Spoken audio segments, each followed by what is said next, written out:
ಮೆರವಣಿಗೆ ಆರಂಭ.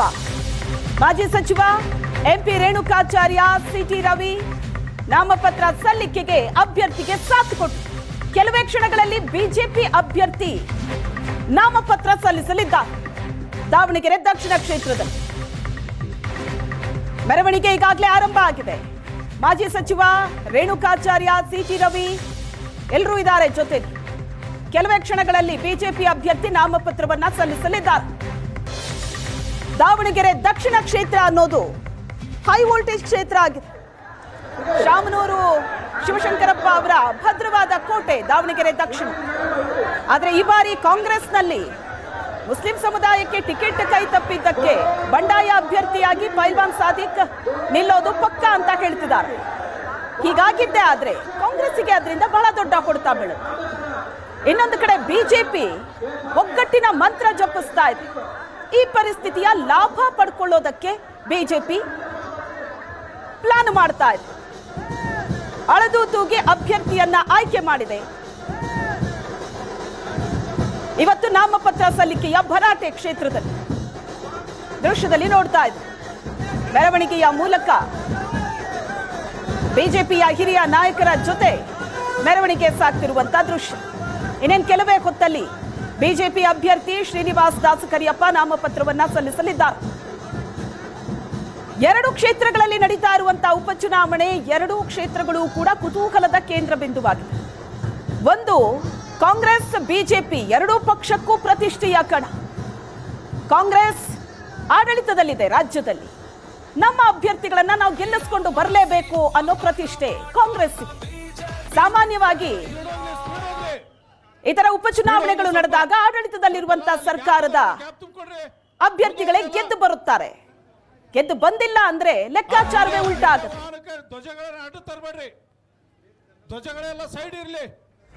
ಇಲ್ಲಿ ತನಕ ನಡೆದಂತ 3 ಉಪಚುನಾವಣೆಗಳಲ್ಲೂ ಕಾಂಗ್ರೆಸ್ ಗೆದ್ದಿದೆ.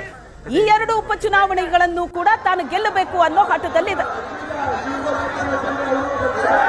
ಹಾಗಾಗಿ ಎರಡೂ ಕ್ಷೇತ್ರಗಳಲ್ಲೂ ಇದ್ದಂತ ಇಷ್ಟೆಲ್ಲ ಗೊಂದಲದ ನಡುವೆಯೂ ಅಳೆದು ತೂಗಿ ಟಿಕೆಟ್ ಅನ್ನ ಕಾಂಗ್ರೆಸ್ ಫೈನಲ್ ಮಾಡಿದೆ. ದಾವಣಗೆರೆ ದಕ್ಷಿಣ ಕ್ಷೇತ್ರ ನೋಡ್ತಾ ಹೋದ್ರೆ ಪಕ್ಷಕ್ಕಿಂತ ಯಾರು ದೊಡ್ಡವರಲ್ಲ ಅಂತ ಪಕ್ಷದ ಮುಖಂಡರು ಎಷ್ಟೇ ಹೇಳಿದ್ರು, ದಾವಣಗೆರೆ ದಕ್ಷಿಣ ಕ್ಷೇತ್ರವನ್ನ ನೋಡ್ತಾ ಹೋದ್ರೆ ಪಕ್ಷಕ್ಕಿಂತಲೂ ಶಾಮನೂರು ಕುಟುಂಬದ ಪ್ರಭಾವ ಬಹಳ ಜೋರಾಗಿದೆ. ಇದೇ ಲೆಕ್ಕಾಚಾರದಲ್ಲೇ ಶಾಮನೂರು ಕುಟುಂಬಕ್ಕೆ ಕಾಂಗ್ರೆಸ್ ಟಿಕೆಟ್ ಕೊಟ್ಟಿರೋದು. ಕುಟುಂಬ ರಾಜಕಾರಣ, ಮುಸ್ಲಿಂ ಸಮುದಾಯದ ಆಕ್ರೋಶ ಇವೆಲ್ಲದರ ನಡುವೆಯೂ ಸಮರ್ಥ ಶಾಮನೂರಿಗೆ ಟಿಕೆಟ್ ಕೊಟ್ಟಿದ್ದಾರೆ. ಯಾಕಂದ್ರೆ ಆ ಕ್ಷೇತ್ರದಲ್ಲಿ ಶಾಮನೂರು ಕುಟುಂಬದ ಪ್ರಭಾವ ಅಷ್ಟರ ಮಟ್ಟಿಗಿದೆ. ಈಗ ತಾನೇ ಸಿಎಂ ಹೇಳಿದ್ರು, ಸಾದಿಕ್ ಪೈಲ್ವಾನ್ ಬಂಡಾಯ ಸ್ಪರ್ಧೆ ಮಾಡ್ತೀನಿ ಅಂತ ಕೇಳ್ತಿದ್ದಾರೆ. ನಾವು ಅವರನ್ನ ಸಮಾಧಾನ ಮಾಡ್ತೀವಿ ಅಂತ. 75,000ಕ್ಕೂ ಹೆಚ್ಚು ವೋಟ್ಗಳಿದೆ ಈ ಕ್ಷೇತ್ರದಲ್ಲಿ ಮುಸ್ಲಿಮರದ್ದು. ಕಳೆದ ಬಾರಿಯೇ ಮುಸ್ಲಿಂ ಸಮುದಾಯಕ್ಕೆ ಟಿಕೆಟ್ ಕೊಡಬೇಕು ಅನ್ನುವಂತ ಮಾತುಗಳು ಕೇಳಿ ಬಂದಾಗ ಮುಂದಿನ ಬಾರಿ ಪಕ್ಕಾ ಮುಸ್ಲಿಂ ಸಮುದಾಯಕ್ಕೆ ವೋಟ್ ಕೊಡ್ತೀವಿ ಅಂತ ಕೇಳಲಾಗಿತ್ತು. ಆದ್ರೆ ಈ ಬಾರಿ ಮತ್ತೆ ಸಮುದಾಯಕ್ಕೆ ಟಿಕೆಟ್ ಕೈ ತಪ್ಪಿದೆ. ಸಿಟ್ಟಿಗೆದ್ದಿದ್ದಾರೆ ಮುಸ್ಲಿಮರು. ನಮ್ಮ ವೋಟ್ ಬೇಕು, ನಮಗೆ ಅಧಿಕಾರ ಬೇಡವಾ ಅಂತ ಪ್ರಶ್ನೆ ಮಾಡ್ತಿದ್ದಾರೆ. ಈಗ ಅವರ ಅಸಮಾಧಾನವನ್ನ ಪಕ್ಷ ಹೇಗೆ ಸಮಾಧಾನ ಪಡಿಸುತ್ತೆ ನೋಡಬೇಕು. ದಾವಣಗೆರೆ ಮತ್ತು ಬಾಗಲಕೋಟೆ ಎರಡೂ ಕಡೆಯಲ್ಲೂ ಬಿಜೆಪಿ ನಾಮಪತ್ರ ಸಲ್ಲಿಕೆ. ಇದು ಶಕ್ತಿ ಪ್ರದರ್ಶನ ಅಲ್ಲ. ದಾವಣಗೆರೆ ದಕ್ಷಿಣ ಪ್ರಜ್ಞಾವಂತ ಮತದಾರರು ಕಳೆದ ಬಾರಿ ಯಾವುದೋ ಕಾರಣಕ್ಕೆ ಹಿರಿಯರ ಅಂತ ಆಯ್ಕೆ ಮಾಡಿದ್ರು. ಈ ಬಾರಿ ಉಪಚುನಾವಣೆ ಭಾರತೀಯ ಜನತಾ ಪಾರ್ಟಿ ಅಭ್ಯರ್ಥಿ ಶ್ರೀನಿವಾಸ್ ದಾಸಕರಿಯಪ್ಪನವರು ಜನರು ಈಗಾಗಲೇ ಸಂಕಲ್ಪ ಮಾಡಿದರೆ ಗೆಲುವು ನಿಶ್ಚಿತ. ಈ ಒಂದು ಇದಕ್ಕೆ ಶೋಭೆ ನಮ್ಮ ನಾಯಕ ಯಡಿಯೂರಪ್ಪನವರು ಬಂದರೆ, ಬಹಳಷ್ಟು ಜನ ರಾಜ್ಯದ ಮುಖಂಡರುಗಳು ಬಂದರೆ ಗೆಲುವು ನಿಶ್ಚಿತ. ಜನ ಬಯಸಿದ್ದಾರೆ. ನೋಡಿ, ಇಲ್ಲಿ ವ್ಯಕ್ತಿಗಿಂತ ಪಾರ್ಟಿ ಮುಖ್ಯ, ಪಾರ್ಟಿಗಿಂತ ದೇಶ ಮುಖ್ಯ. ನಮಗೆ ಪಾರ್ಟಿ ಮುಖ್ಯ.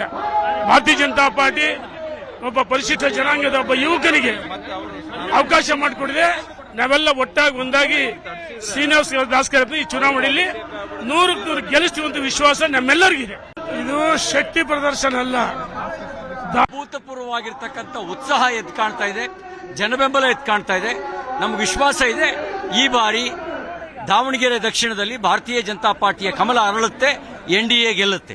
ನೋಡಿ, ಭಾರತೀಯ ಜನತಾ ಪಾರ್ಟಿ ಹಿಂದುತ್ವ ಮತ್ತು ಅಭಿವೃದ್ಧಿಯ ರಾಜಕಾರಣದ ಮೇಲೆ ನಂಬಿಕೆ ಇಟ್ಟಿದೆ. ನಾವು ಯಾರಿಗೂ ತಾರತಮ್ಯ ಮಾಡಲ್ಲ, ಯಾರನ್ನೂ ಓಲೈಕೆ ಮಾಡಲ್ಲ. ನಮ್ದೇನಿದ್ರು ಹಿಂದುತ್ವ, ನಮ್ದೇನಿದ್ರು ಅಭಿವೃದ್ಧಿ.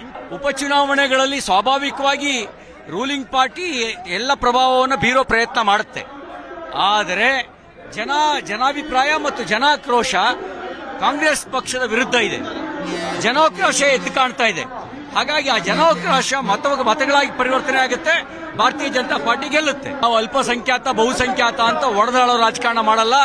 ಹಿಂದುತ್ವ ಅಂದ್ರೆ ರಾಷ್ಟ್ರೀಯತೆ, ಹಿಂದುತ್ವ ಅಂದ್ರೆ ಅದು ದೇಶದ ಮೂಲ ಸಂಸ್ಕೃತಿ.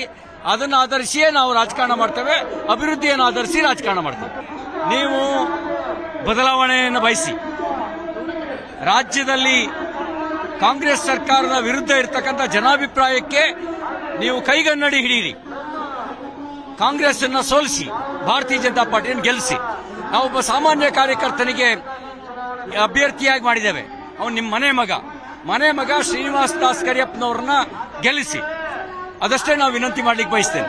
ಶಾಮನೂರು ಶಿವಶಂಕರಪ್ಪನವರ ಮೊಮ್ಮಗನನ್ನು ಬಿಟ್ರೆ ಬೇರೆಯವರ ಗತಿ ಇಲ್ಲ ಅನ್ನುವಂತ ಒಂದು ಸಂದೇಶವನ್ನ ಕಾಂಗ್ರೆಸ್ ಒಪ್ಕೊಂಡಿದೆ.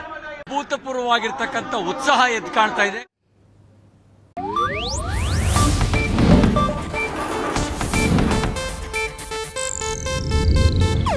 ಇದು ಏಷ್ಯಾನೆಟ್ ನ್ಯೂಸ್ ನೆಟ್ವರ್ಕ್ ಪ್ರಸ್ತುತಿ.